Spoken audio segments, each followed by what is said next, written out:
दोस्तों, आज की ये कहानी हमारी रियल लाइफ पर बेस्ड है। ये कहानी सुनने के बाद आपकी सोच बदल जाएगी। तो चलिए जल्दी से कहानी शुरू करते हैं। एक राजा ने अपने सैनिकों को सड़क के बीच में एक बड़ी चट्टान रखने के लिए कहा। चट्टान को बीच सड़क में रखवाने के बाद राजा ने अपने सैनिकों से छुपकर उस चट्टान पर नजर रखने के लिए कहा कि देखना उस चट्टान को रास्ते से कौन हटाता है। लोग उस जगह पर आते रहें और जाते रहें, लेकिन किसी ने भी उस चट्टान को रास्ते से हटाने की कोशिश नहीं की।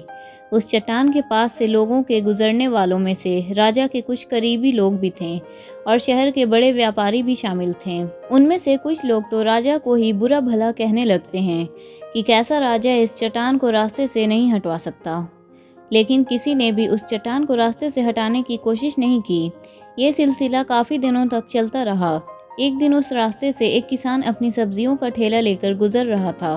उसने चट्टान को रास्ते में पड़े देखा और सोचा कि सबको इस चट्टान की वजह से कितनी तकलीफ होती होगी।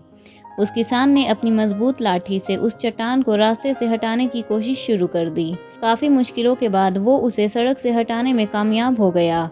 चट्टान रास्ते से हटाने के बाद किसान अपनी सब्जियों का ठेला लेकर जाने ही वाला था कि अचानक उसकी नज़र एक पोटली पर पड़ गई, जो ठीक उसी जगह पर पड़ी थी जहां से उसने वो चट्टान हटाई थी।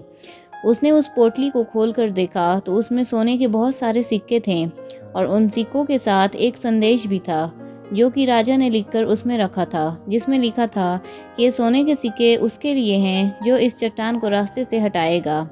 दोस्तों, बिल्कुल ठीक इसी तरह हम सब के लाइफ में भी कई परेशानियां आती हैं।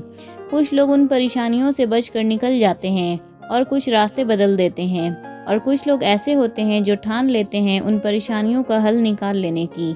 और ऐसे ही लोग मुश्किलों में संभावनाएं और संभावनाओं में छिपे अवसर खोज लेते हैं। मजबूत इरादे और नेक दिल के साथ किए गए कोशिशों के परिणाम हमेशा ही अच्छे आते हैं। इसलिए जीवन की परेशानियों से घबराओ मत, बल्कि उन परेशानियों को हल करने की कोशिश करते हुए ज़िंदगी के सफ़र में आगे बढ़ते रहो। दोस्तों, उम्मीद है आपको आज की ये कहानी पसंद आई होगी। अगर पसंद आई हो तो वीडियो को लाइक ज़रूर कर दें और चैनल पर न्यू हैं तो चैनल को सब्सक्राइब ज़रूर कर लें। मिलते हैं अगली वीडियो में। Thanks for watching. Bye bye.